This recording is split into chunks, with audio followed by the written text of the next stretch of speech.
Hello and welcome to Arcade Couch, the best place to chill with your friends and get your gaming goodness every Monday at 6 a.m. Australian Eastern Standard Time. I'm Ashley Hobley. Joining me today on the couch is Kieran Marchant. It's me, here to be bemused by development cycles and the osmosis of everybody coming up with the similar ideas for games at the same time. I mean, it is interesting that the two major releases are kind of very similar. But we'll get into that. On today's show, we'll be talking about DC finally announcing games, fans being very angry at Remedy, and the new season of Apex Legends is out. But let's kick it off with, I guess, the big DC Fandome happened over the weekend. Lots of awesome announcements from DC. Lots of stuff to actually get excited about. Kieran, you actually knew this event was happening online? I know, right? I was actually watched it all this morning, the time recording on the Sunday, watched it all, was involved and was involved in the general kind of social communication about the game. I actually have some understanding of what's going on here, so it's a whole new world. Which one do you want to start with? Well, do you want to do it in order of that they were announced? So, yes. Starting with Gotham Knights, which was the first one. Yeah, so Gotham Knights was announced. It's the new game from WB Games Montreal. It's set in the Batman universe, obviously, but it is not an Arkham game, not connected to the Arkham universe at all. Pretty much the game sets up straight away. Batman has died. I'm using quotation finger quotes. Batman has died, or at least the Batcave's blown up. One of those messages plays out. You know, one of those fail safes when he dies, gets sent out to Batgirl, Robin, Nightwing, and Red Hood, saying that he's dead, and you have to take care of Gotham.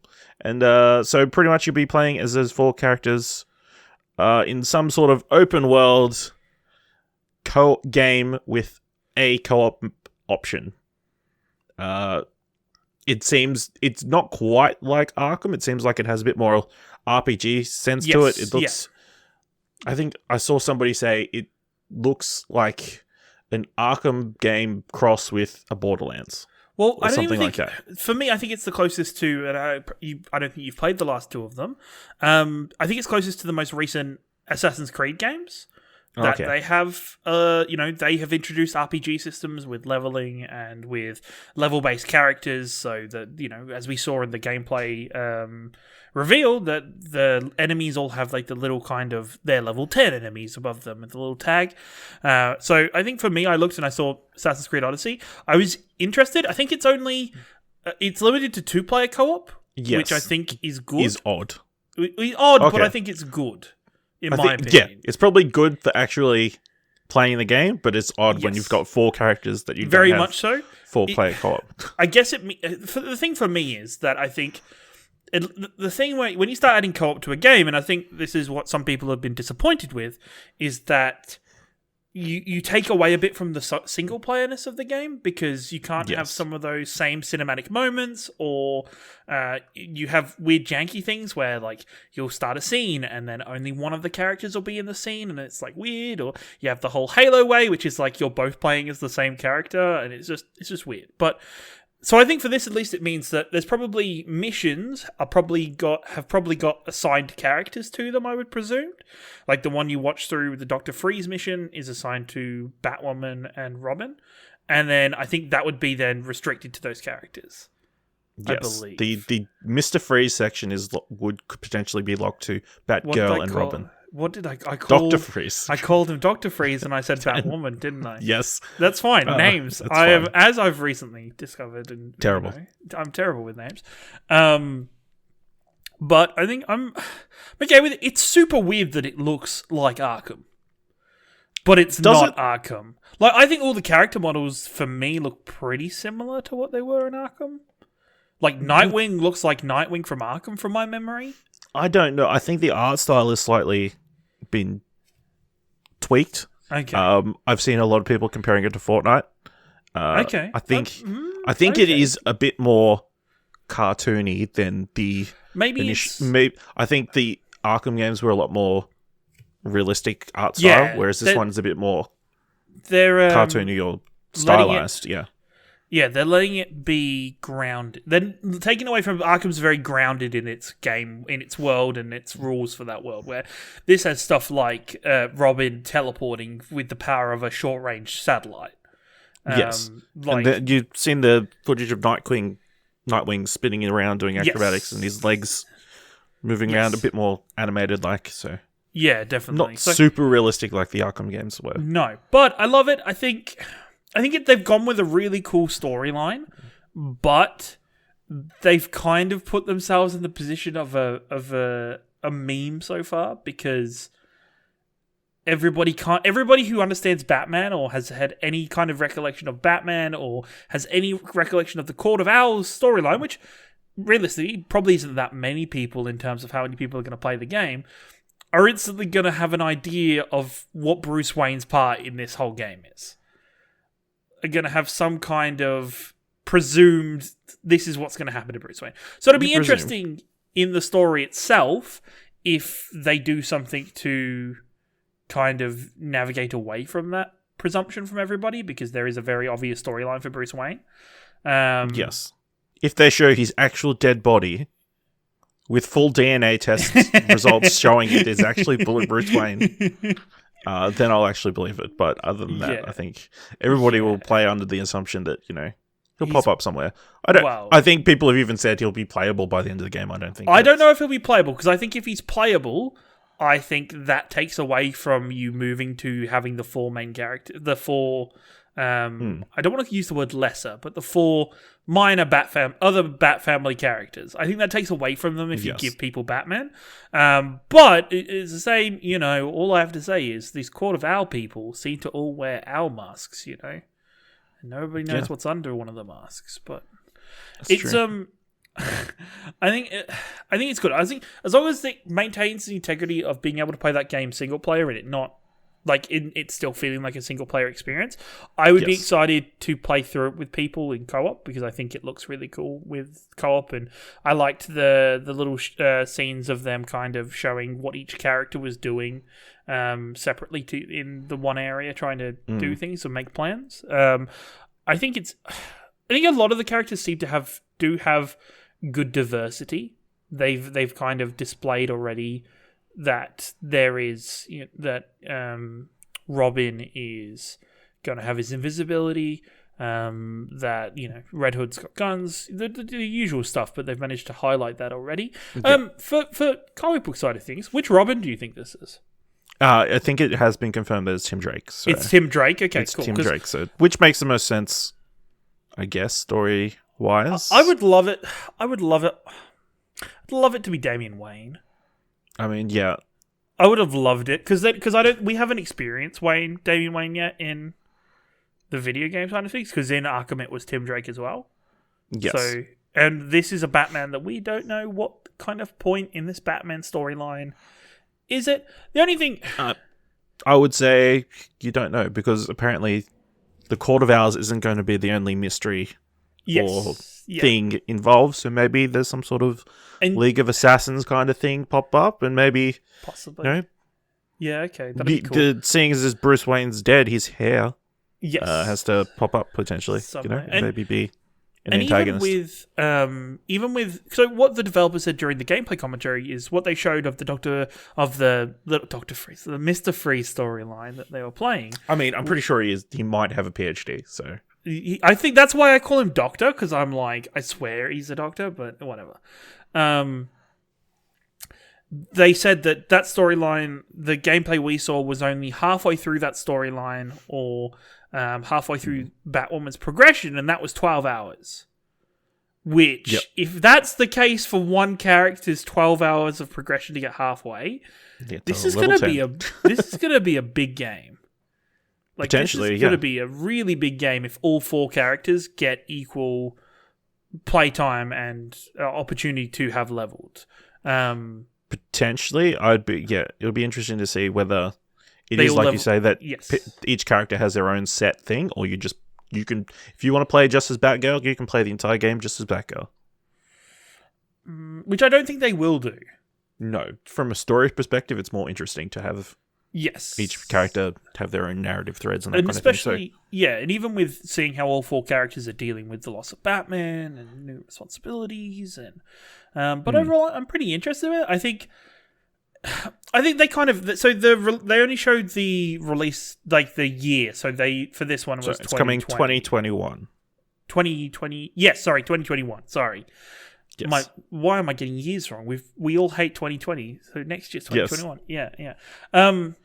But it's also interesting because I would presume it's a June release, just because the last Arkham game was a June release as well.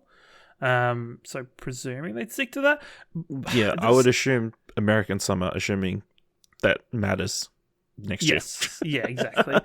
And also assuming that they won't be able to push it back too much because they won't want it to kind of step on the toes too much of Rocksteady's Suicide Squad game that we'll get to in a second. I don't think they'd be too concerned. I feel like that one's very far away. Well, they said 2022, but I doubt 2022.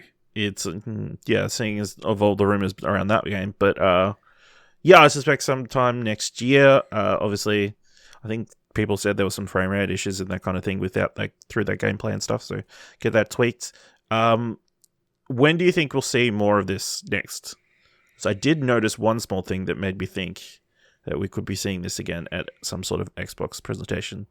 Okay. The prompts were RB Xbox and prompts? stuff like okay. prompts. I did not notice that.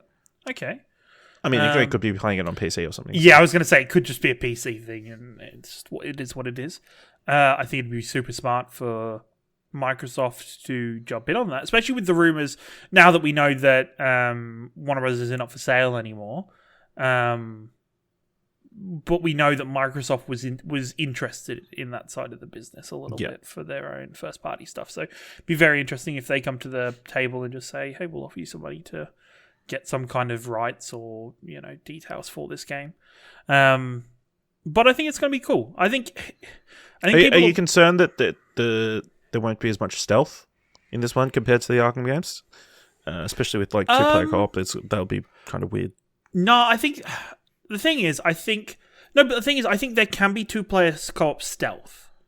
That's not because but I think stealth will be an option, whereas in the Arkham game, stealth is always highly recommended because there's a good chance you're just going to get obliterated by somebody with a gun at some point. Where this, I feel like using the combat and using gadgets more kind of openly will have a much more kind of wider use, an option where you could just, in theory, run through and just destroy everybody and kick the crap out of everybody. We already saw it in the gameplay video where Batgirl and Robin kind of position themselves and then drop down behind the bad guys. I think there could be, but it just depends on the control system and just what style of game they are going for. If they are going to have those heavy stealth mechanics, which I really hope they do, because it's part of Batman, Batman and the people under him and how they work generally have some kind of element of stealth. Maybe not Red Hood, because he doesn't care. He's just going and blowing everybody away. But I think this could be really good. I hope they manage to make it super obvious to absolutely everybody that this isn't an Arkham game, which I think it could get lost in translation for some people. Yeah, for some people, but you look at Jason Todd. That's not the Jason Todd from the Arkham games. True. His face is mangled in a different way. Yes, completely different way. This did this for me personally. This did make me want to play through all three Arkham games again. Yeah, actually, it made me think. I've got Arkham Origins. Yes, which installed. I really need to get to. I've never played it. I really need to get around to giving that one a go. Which is the WB game for that series, because they did that little spin-off. The one that's not recognized, yeah. Yeah, definitely. Isn't the mobile game recognized over it as well? And it's really weird. I think so, yeah. The Blackgate Vita game. Yes, yeah. But I think there's a lot of hope for this game. I do see online a lot of apprehension about this RPG system, about the levels, about there being damage numbers coming up when you're hitting people. I feel like there's a bit of a mixed reaction to this. Yes, and I think mainly, I think that one, you don't get to play as Batman, which I think a lot of people are looking forward to, and again, the very much change of game style and gameplay aspects. So, I don't think it's because the thing is, we all, let's be honest, Batman's going to be turning up in this game, so it doesn't mean that even if it's a flashback, I don't think I think in future installments, Batman is very much a possibility of being available. I just think it would be very odd and very weird for them to have this game be selling these 4 characters, being like, we're passing over the baton to these 4 characters because Bruce is kind of out of the picture for a while, and then halfway, 3/4 through the game, be like, no, here's Batman. Play as Batman, because then it's like, well, shit, you just kind of changed everything here. I think there's the apprehension about the RPG system.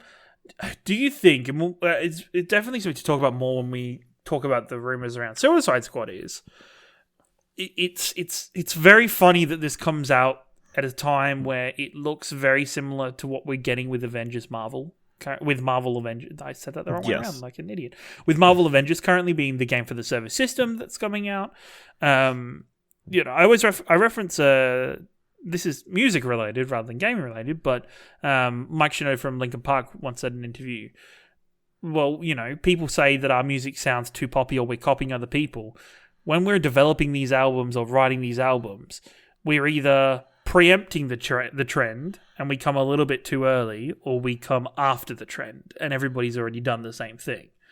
And it seems to be the case a little bit currently with these 3 games, is that they've all had similar, close-ish kind of development cycles, and they're all kind of coming out with the very similar kind of style of game.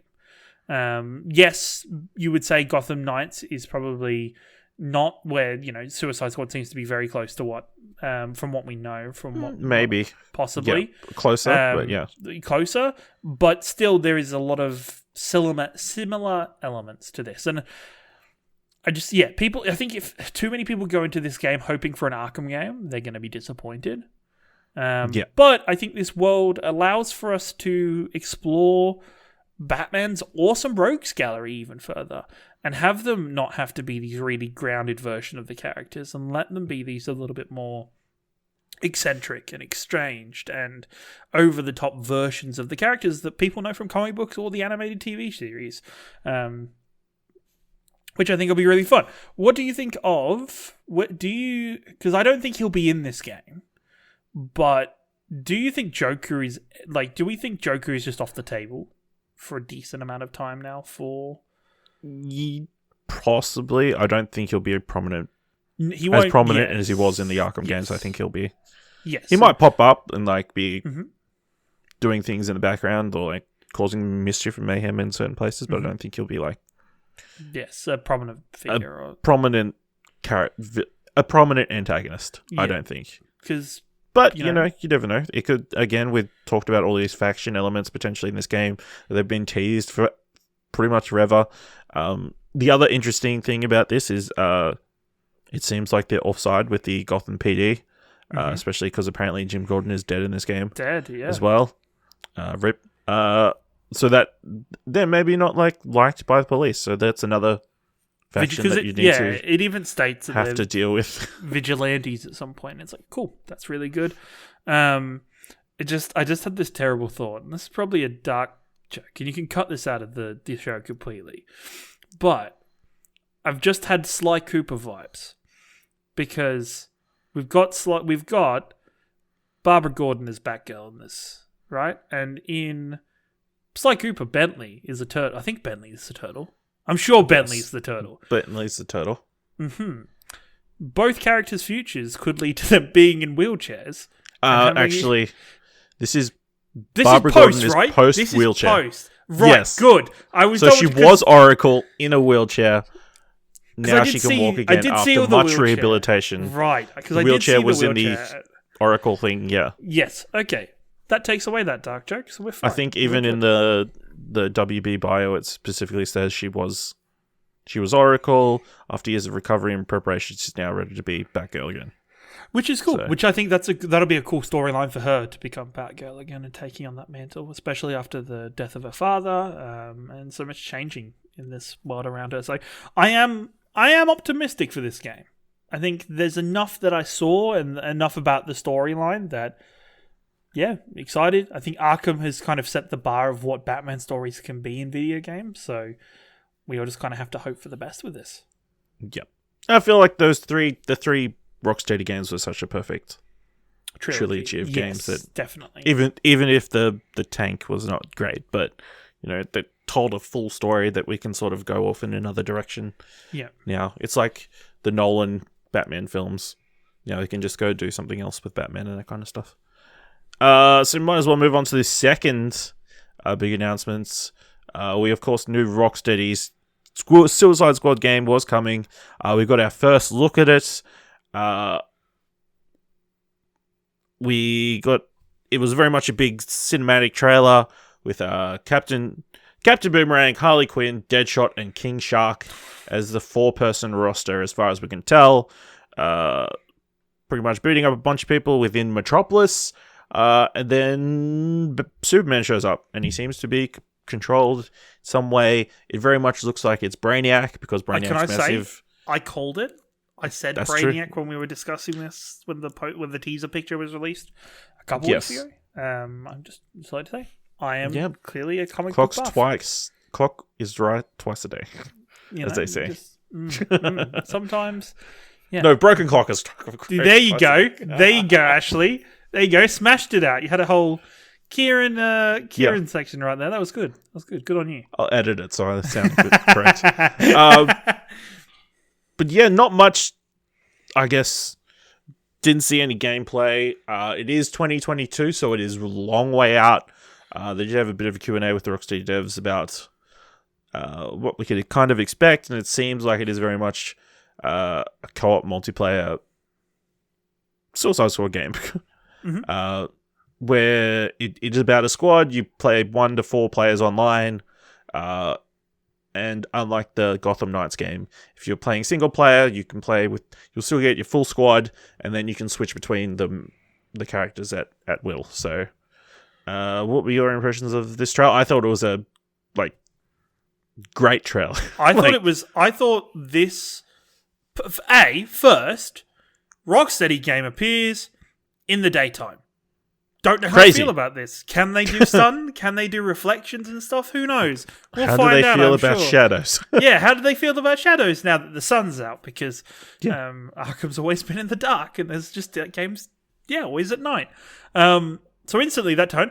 I got super, the artistic design of this game, super Sunset Overdrive kind of vibes. I've seen that brought up. Just the general kind of aesthetic and how vibrant the colors are. I think the music choice helped as well. Give that for the combat bit. Yeah. I think this trailer also just amazingly set the tone for this game.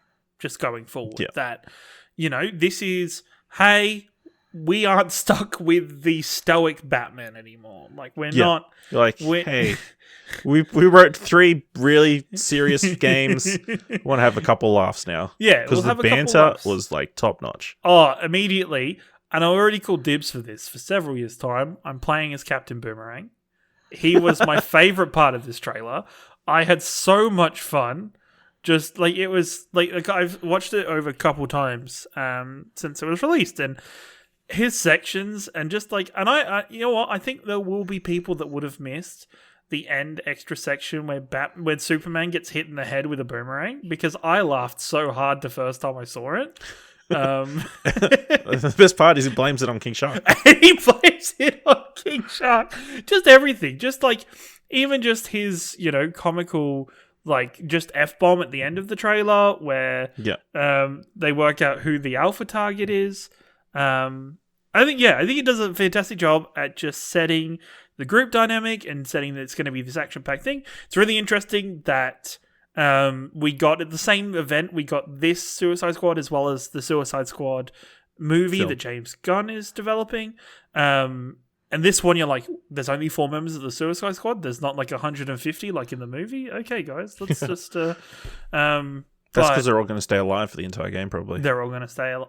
That's a good Unlike idea. the movie, yeah. Unlike the movie, they are just all just cannon fodder, except for the main couple. Most of them, cannon fodder.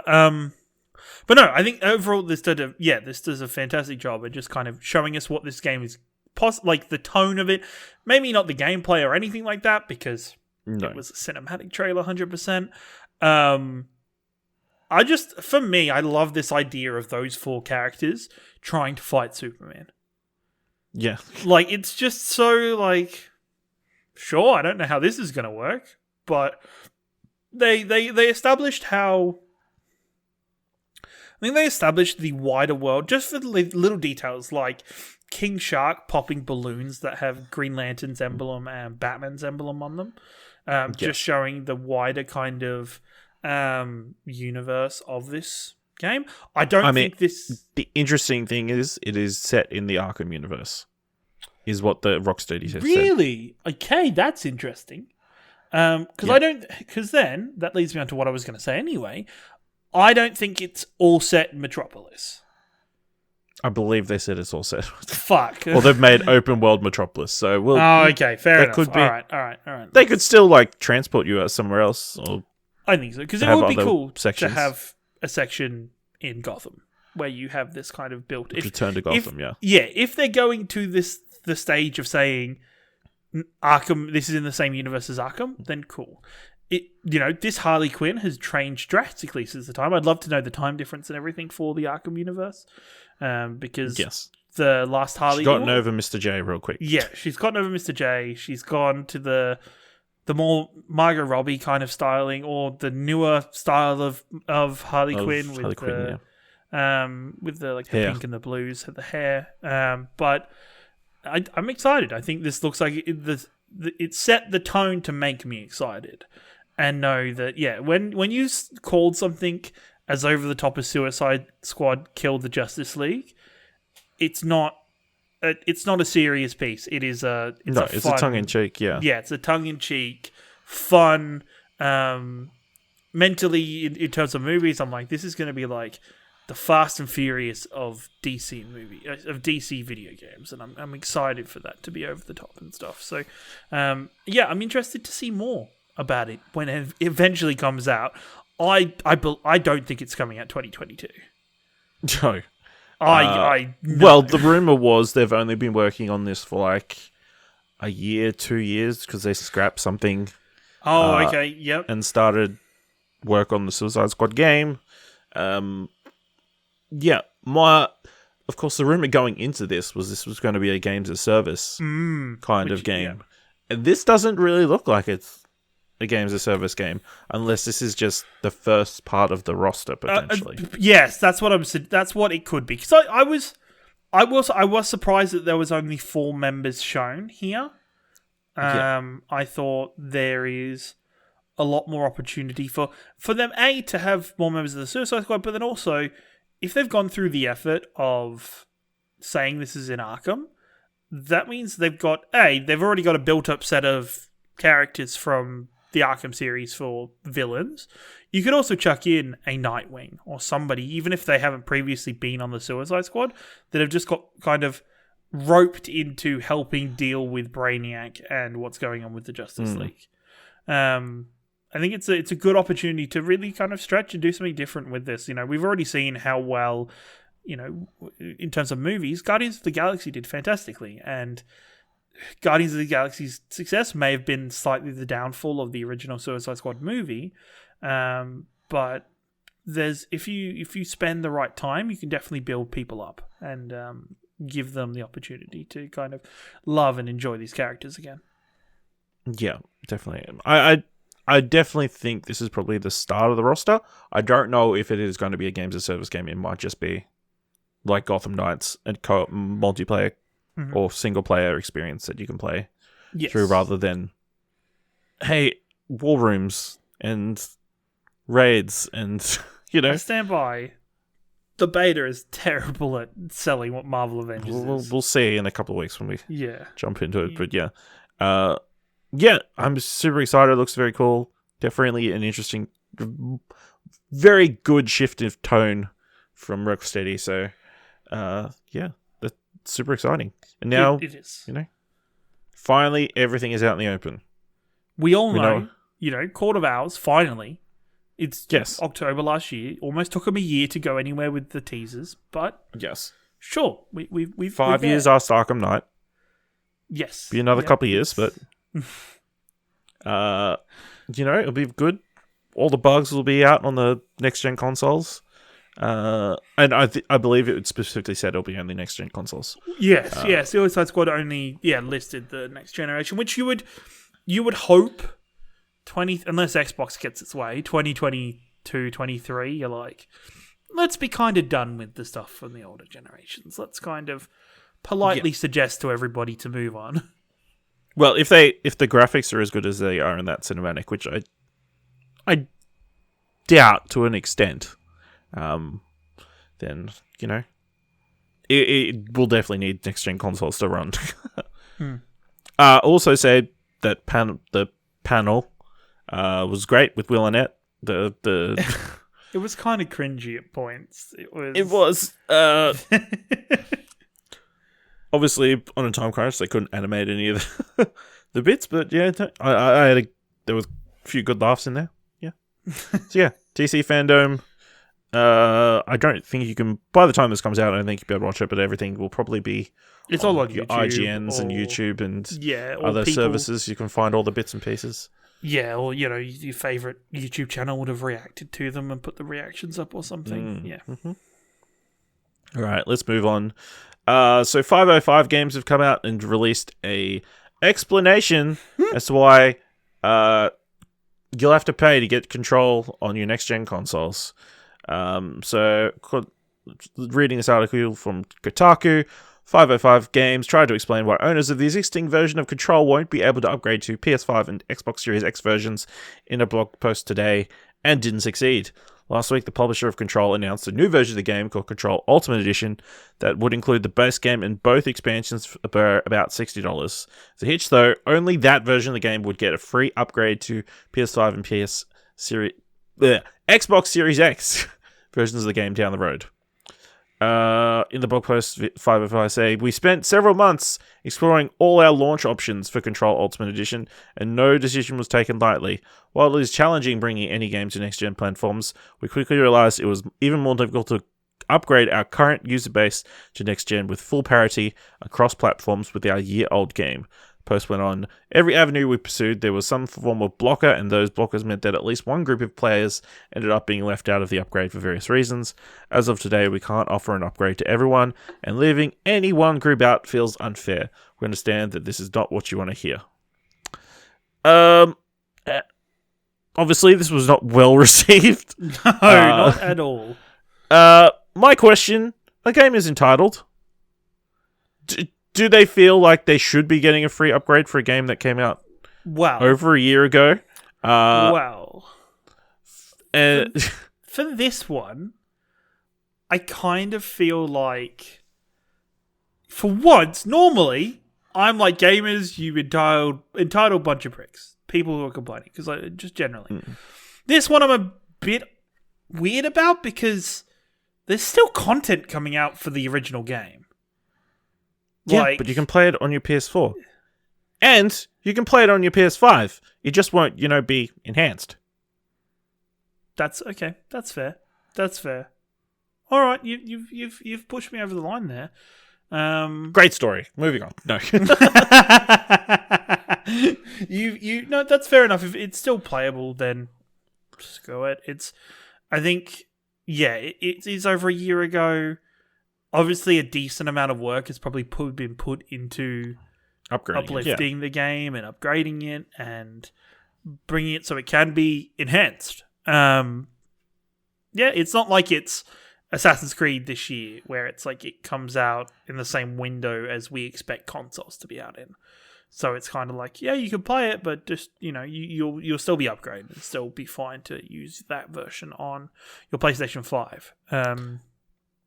I think Remedy, 505 Games even, it was just very weird to come out. Like, I don't know. It wasn't the... It wasn't great messaging. They should have just come out straight away and said, hey, we've had some issues. We tried to find a solution to this. I don't know why they wouldn't have been able to find a solution, whether it was on certain things with Xbox or certain things with PlayStation. Wouldn't let them provide a free upgrade or... Name and shame. Name and shame people. Do it. I dare you. I dare you. They're not Epic Games. They can't do that. Well, we all know 505. We know it was PlayStation that was the problem. We completely understand it was their fault. I mean, it could be just from a purely technical position, you know, with the PlayStation Network that they weren't able to figure out a way to get it. 100%. I will firmly put my money in the it was PlayStation's fault, but it happens. Look, honestly, I think the two people that are going to play that are going to buy this enhanced version, you either really loved you really love Control. Like, you really love Control, and that love for Control should be value enough for you to purchase it again. Like, if you love it that much that you want to play it enhanced and improved, buy it again. Support the freaking developer. So I can understand when the Alan Wake expansion is, like, not far away. Yes. You'd want to play that expanded. Yes. But that's the thing. And that's already, if you've already paid for that, because there's another expansion to come out after the Alan Wake expansion. Yes, sir. Okay. Yeah, so there was 3. Alan Wake's is the middle one, and then there's one more after that one. Mm. Which is kind of weird, because then people are like, okay, do I need to, like, if I'd known about this when the game had originally come out, wouldn't have bought the season pass. I guess it swings and roundabouts, and maybe it's just unfortunate. You could things cost money, and it could just be from a purely technical standpoint. Also, it's a good chance for people who didn't play Control, but they've seen people talk about it, like Dylan and me did with Persona 5 Royal this year. They're releasing that game, and it's going to be improved, and you're going to get everything with it. Cool, give me that one. I'll play that one. I mean, if it is enhanced, maybe, if you didn't play it on next gen console, this current gen consoles, that'll be just good. Wait, play it on the next gen. It'll be a launch title, effectively. I will say it's a very good looking game, so it would look even better with those. Load times would be really nice. I think it came up pretty high on our Explosion Network Game of the Years. Yeah, last year. Top 3, I would say. Yeah, let's go with that. Let's go with that, because it was Dylan and Nick that were highly pushing that game, because I hadn't played it. I didn't play it till this year, and it's not a U type of game, which I think it would be. I think it actually would be a U type of game. It's not scary or anything. It's just paranormal. Yeah, paranormal. Yeah, paranormal. It's just all it was. It was odd. Yeah. But yeah, I think people should jump in and buy it. I do understand why people are annoyed, but at the same time, the answer is, if you're annoyed about it, don't buy it again. If you're one of these people... Don't buy Remedy's next game, I guess. Well, buy Remedy's next game, but don't buy this one. Don't buy this one again. Don't, just live with, like, the really good but not perfect graphics. This links to... Not even that, actually. You know what? This links to one particular problem. This links to a little game called Skyrim. And this is the exact same problem that we have caused as the community, because we keep buying things. I myself have probably bought Skyrim 4 times. Like, I can guarantee I've bought Skyrim at least 4 times. But that's kind of the opposite of this one. People are happy to keep buying Skyrim. Not happy but to that's buy the another thing. copy of Control. By doing that, by the fact that everybody, and it's beyond a meme, because a lot of people have done it. People have set the precedent that you will buy a new version of the same game.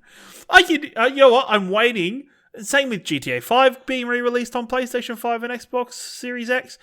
And you know what? I would not be surprised if there is a new fucking version of Skyrim on those consoles. Oh, I'm gonna it's gonna do it. Bethesda, please. They've already confirmed Doom Eternal and Elder Scrolls Online both getting enhanced next-gen console versions.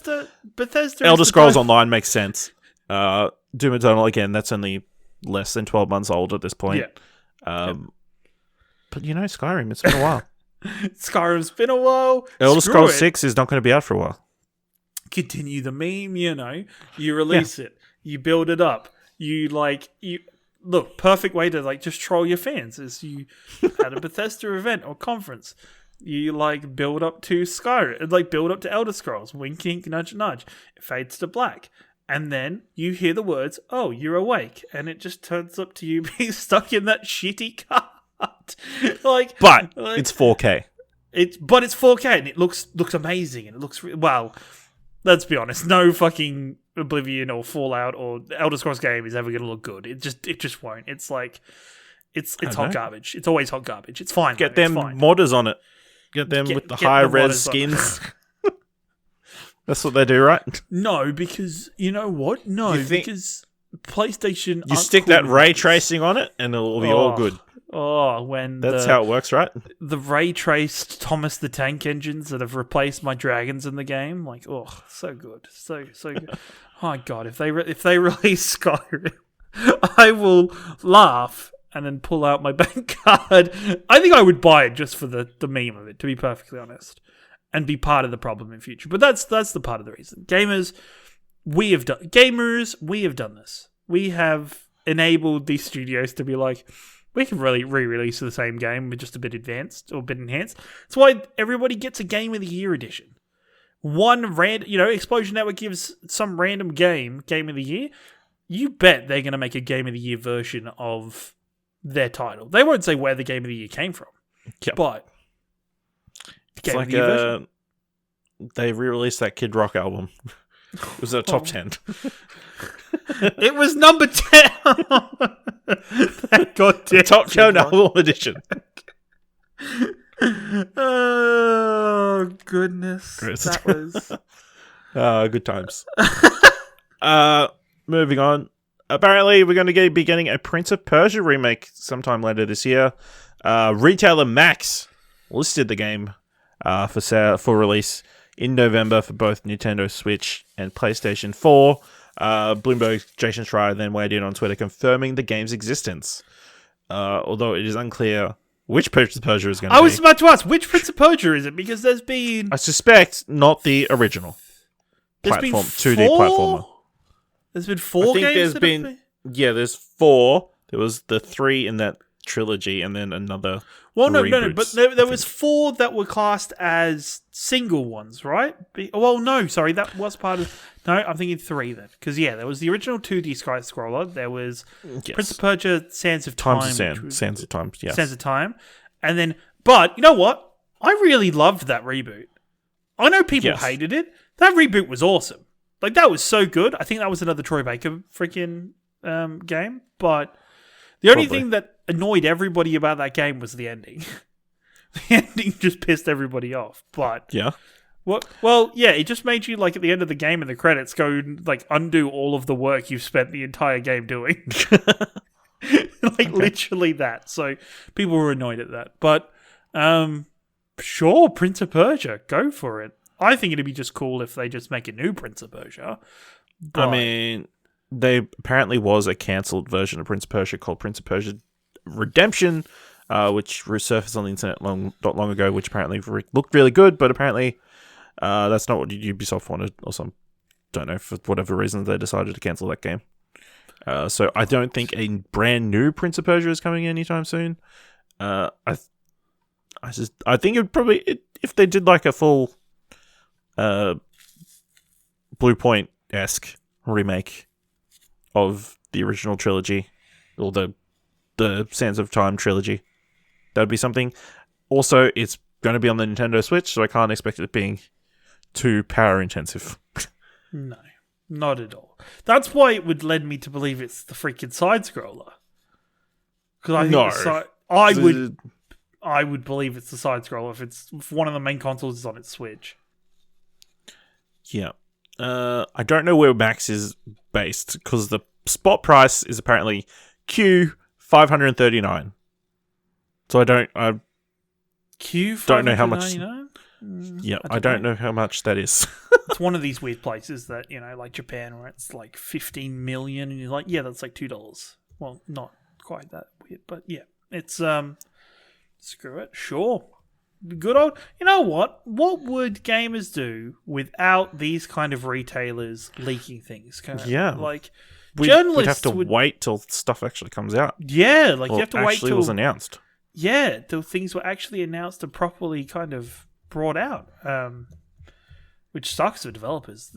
It's not even journalists in the front line doing it. It's somebody puts up a listing. Max is an Egyptian. Max is an Egyptian who's done the research? Okay. Yes. It's just, it's the internet. It's 2020, it's the internet. Everybody's stuck inside, so everybody's using the internet, because what else are you going to do?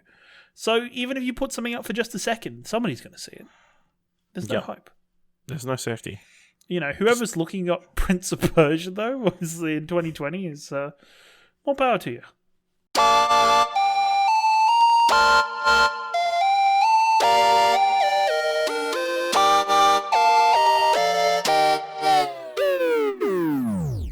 Alright, I've been playing the latest season of Apex Legends, Season 6, called Boosted. Is it boosted? Okay. Boosted. I've seen there's lots of changes in this one, right? There is a lot of changes. They've introduced crafting, which is an interesting addition. Introduced a new champion, Rampart, who is a defensive character. No, she looks like a grandma. Southeast Asian. Witty. She's good. She's got a turret. She can set up her own shields and stuff. Mm-hmm. And like she reloads quickly. That's her thing. She can reload one of the guns quickly and with bigger magazine capabilities. So she can like fortify a position and then blow people away with a massive minigun called Sheila. Cool, and that cool. I'll tell you what, that minigun is fun to fire. What's so fun to fire about it? It just feels good to like firing off a bunch of ammunition. Because obviously it fires faster than any other gun in the game. So does it? Is it? Because often in games too, with like Gatling guns or machine guns or miniguns, what they do to kind of compensate for the raw firepower of the gun is its kind of accuracy in your ability to be able to turn it while you're shooting is often poor. But I think that would be kind of crappy in Apex, where the gameplay in general is so fast, right? So is it not that impeded while firing? I don't feel like it is too slow to move around, but obviously it is limited to a certain acute angle kind of as to where, so you better position that minigun somewhere we can actually fire on somebody. I will say it backfired. We were playing, me and a buddy from Radio Awesome were playing with a Rampart towards the end of the game, trying to think we're down to the final four. We set up position. The Rampart was just firing away on the minigun and like was making too much noise. I was going to say, it'd be in the final four, unless you're in a final stand kind of position, you're just kind of making yourself a target. Yes, everybody's that was the issue. Yes. Yeah, but she's a lot of fun. They've made a bunch of other changes, huge map changes. They've put all these different fortress things with like rocket bases and silos and stuff all over the place. So it definitely feels very different. Again, the crafting system is something that's changed the game, I feel like, a fair bit. On top of them getting rid of basic shields, everything is now an Evo shield. Right. So there'll be different different color shields still throughout the game. So you can pick up like a blue stage Evo shield, but you can then level it up from blue up to red. So there is potential there for everyone to get to red. But then with the crafting system, you can obviously craft any weapons that are in. There's only like a select weapon of the day which it won't drop anywhere in the field. So they'll be like they'll pull a gun out of the rotation, put it in crafting, and that's the only way you can get it with the attachments or whatever. A couple of attachments, you can get your health and that, but you can also craft to get rather than try and damage somebody to up your Evo shield, you can craft like a damage replacement. So if you get enough materials, you can like go up a level on your Evo shield without killing anybody. It's pretty easy to pick up materials. You just open crates, and then there's around the replicators for the crafting. There's normally like material domes or whatever. You can just harvest some materials. So yeah, I'm surprised with the shield that I always thought they would get rid of first in that game was the shield that you use that you get for when you're downed. That shield, because I was always like, why isn't that just part of me? I'm using the wrong word. It's armor. You know, it's armor, right? Okay, armor. Yes, right. Yes. So I'm just using the wrong terminology. Yes. So no, shield's fine. Evo armor is replace normal armor. But yeah, this is interesting. They're doing another quest story thing this season. There won't be PvE experiences though this season. So you get treasure packs. You get like 7, and then you unlock a new story section. Last season they were just purely text. This season they've got full comic pages done by Dark Horse, I believe, have provided the artists. I did see something about to do the actual story pages, so that will delve into Rampart's backstory and her being introduced to Apex Legends and her backstory and that kind of stuff. So, yeah, some cool skins, battle pass. So there was no cinematic for Rampart this time, was there? No, there was a legend. There was a Legends of the Outlands, whatever it's called, the 2D version of their. Right, but there was there was no like 3D cinematic, because I remember when they only do like special occasion. Okay. They don't have Blizzard money. So that's what I was wondering. That's what you're fishing for. Kind of, yeah. Yeah. So, but no, they had like a 2D animated thing explaining how she got into the games. You know, she was a gun shop owner, which was helpful to in good with all the other legends. And then she obviously must have pissed somebody off, or someone got angry with her, and they burn her shop down. Now she's in the Apex games. No, I know. Burning a shop down is all it takes you to get involved in Apex. That's right. That's escalation at its finest. It is a little bit, but yeah. I think she was providing weapons to she was in with the other legends. Yeah, hooking people up. Yeah, hooking people up with that sweet ammunition. Even though they have to go in without the ammunition and find it in containers. Yes.